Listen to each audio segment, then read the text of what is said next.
দুর্দান্ত একটি ফাইনাল আমরা দেখতে পেলাম। শেষ মুহূর্তে গিয়ে মনে হচ্ছিল যে 50-50 এরকম চলে এসেছিল। শুরুতে যেটা মনে হচ্ছিল যে ইন্ডিয়াই জিতবে, চ্যাম্পিয়ন্স ট্রফি বা কোনো আইসিসি ট্রফি ছাড়াই হয়তো তার কেরিয়ার শেষ করতে যাচ্ছেন। অনেকে তো এটা ধরেই নিয়েছেন এই ম্যাচটি হয়তো বা ক্যান উইলিয়ামসনের শেষ ম্যাচ। জয়ের মাঝখানে শেষের দিকে কেএল রাহুলই বড় বাধা ছিল নিউজিল্যান্ডের জন্য, এবং সেই বাধা নিউজিল্যান্ড আর উত্তীর্ণ করতে পারেনি। ফলশ্রুতিতে তারা রানার্স আপ হয়ে টুর্নামেন্ট থেকে বিদায় নিলেন। Bravo India, Bravo. যেমনটা বলেছিলাম গতকালকের ভিডিওতে যে এই ফাইনালে হট ফেভারিট হচ্ছে ইন্ডিয়া, এবং এক্স ফ্যাক্টর হিসেবে বলেছিলাম রোহিত শর্মার নাম, এবং সেটাই কিন্তু হয়েছে। এই যে চ্যাম্পিয়ন্স ট্রফির ফাইনালটি হলো, সেখানে ম্যান অফ দ্য ম্যাচ হয়েছেন রোহিত শর্মা। বলছিলাম রোহিত শর্মা বেশ কয়েকটি ইনিংস শুরু করছেন ভালো, বাট রান পাচ্ছিলেন না।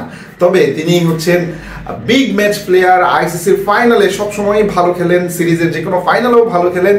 সেটাই তিনি এবারের এই চ্যাম্পিয়ন্স ট্রফির ফাইনালে খেললেন, অসাধারণভাবে খেললেন। প্রায় একাই ম্যাচকে ঘুরিয়ে দিচ্ছিলেন। কিন্তু রোহিত শর্মার আউটের পর কিন্তু কিছুটা সময়ের জন্য ইন্ডিয়াকেই হারিয়ে ফেলেছিলেন, এবং ফলশ্রুতিতে দুর্দান্ত একটি ফাইনাল আমরা দেখতে পেলাম। শেষ মুহূর্তে গিয়ে মনে হচ্ছিল যে 50-50 এরকম চলে এসেছিল। শুরুতে যেটা মনে হচ্ছিল যে ইন্ডিয়াই জিতবে অবধারিতভাবে, বাট শেষের দিক থেকে যে বিশেষ করে 40 থেকে 50 এই ওভারটিতে একেবারে দুর্দান্তভাবে নিউজিল্যান্ড কামব্যাক করেন, এবং একটা পর্যায়ে মনে হচ্ছিল যে আর যদি একটি দুটি উইকেট পড়ে যেত তাহলে কিন্তু ইন্ডিয়া হয়তো বা হাতের নাগাল থেকে ম্যাচ থেকে ছিটকে পড়তেন, বাট তেমনটা হয়নি। ইন্ডিয়া জয়লাভ করেছেন 4 উইকেটে, জয়লাভ করেছেন 49 ওভার শেষে 6 বল হাতে রেখেই তারা ম্যাচটি জয়লাভ করেন। যেটা বলছিলাম যে নিউজিল্যান্ডের জন্য আসলে সবসময়ই ফাইনালটা একটু টাফ হয়ে থাকে নিউজিল্যান্ড এবং সাউথ আফ্রিকার জন্য। সেটাই এই ম্যাচেও কিন্তু অনেকটা দেখা যাচ্ছে, কারণ দুর্দান্ত একটি শুরু করেছিল নিউজিল্যান্ড। 50-র উপরে একটি পার্টনারশিপ পেয়েছিলেন, 10 ওভারে প্রায় 69 রান নিয়েছিলেন। সেখান থেকে খেই হারিয়ে একটা পর্যায়ে 100 রানের মধ্যেই 3টি উইকেট শেষ হারিয়ে ফেলেন। ফলশ্রুতিতে 51 রান করতে পারেন, যেটা একটা সময় মনে হয়েছিল যে 300 হইতে পারে।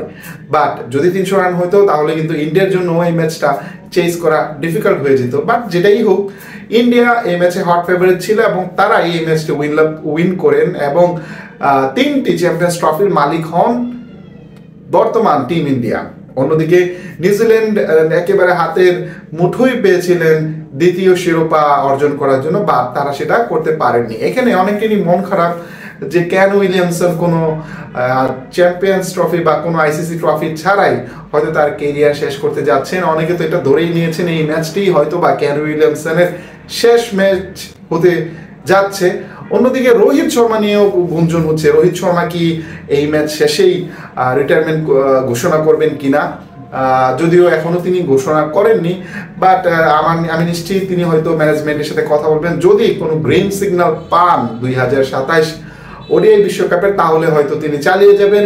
আর যদি সফট সিগন্যাল না পান তাহলে হয়তো বা তিনি রিটায়ারমেন্টের ঘোষণাও দিতে পারেন। বাট এই সবই আমরা জানবো অল্প কয়েক ঘন্টার মধ্যেই, আমরা এটা আসলে জেনে যাব।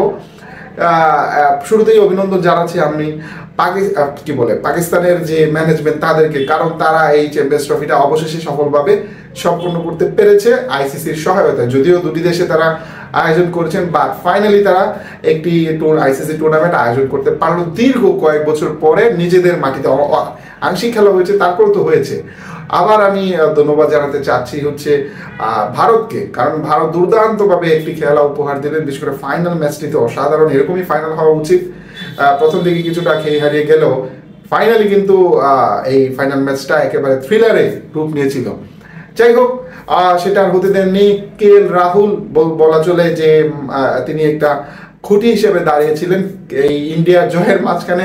শেষের দিকে কেএল রাহুলই বড় বাধা ছিল নিউজিল্যান্ডের জন্য, এবং সেই বাধা নিউজিল্যান্ড আর উত্তীর্ণ করতে পারেনি। ফলশ্রুতিতে তারা রানার্স আপ হয়ে টুর্নামেন্ট থেকে বিদায় নিলেন। অন্যদিকে ইন্ডিয়া পেল তাদের 3য় চ্যাম্পিয়ন্স ট্রফির পুরস্কার। দর্শক, এই ওভারঅল খেলাটাকে আপনি কেমনভাবে দেখছেন? অনেকেই বলছেন যে ইন্ডিয়া বিশেষ অ্যাডভান্টেজ নিয়েছে, একই মাঠে তারা পুরো সিরিজ খেলেছেন। আবার অনেকেই বলছেন যে একই মাঠে খেলেও তো অনেকে জয়লাভ করতে পারেন না, বা ইন্ডিয়া নিজেদের দেশে হতে যাওয়া ওডিআই যে বিশ্বকাপ সেখানে সবচেয়ে বেশি তারা ট্রাভেল করেছেন, কই সেই সময় তো কথা হয়নি, এখন কেন কথা হচ্ছে? এসবই আসলে এপার ওপারের কথা। ফাইনালি যেটা আমরা বলবো যে টুর্নামেন্টটি শেষ হয়েছে এবং ইন্ডিয়া মাথা উঁচু করে চ্যাম্পিয়ন হয়েছেন। বিরাট কোহলি যেই মানে এই ম্যাচটা, সেই ম্যাচটা আসলে বিরাট কোহলিকে আশা করা হয়েছিল এবং আমিও বলেছিলাম সেও এক্সপেক্টেড হিসেবে কাজ করতে পারে, বাট সব এক্সপেক্টেড তো একই সাথে কাজ করবে না, তাই না? সে একই সাথে যদি কাজ করে তাহলে তার প্রেডিকশন বলে কিছু থাকবে না। ওভারঅল টিম ইন্ডিয়াকে অভিনন্দন, আর টিম ইন্ডিয়ার যে পারফরমেন্স সেটা নিয়ে, এবারের এই চ্যাম্পিয়ন্স ট্রফির পারফরমেন্স নিয়ে আপনার কোনো মতামত থাকলে সেটা আমাদেরকে জানাতে পারেন।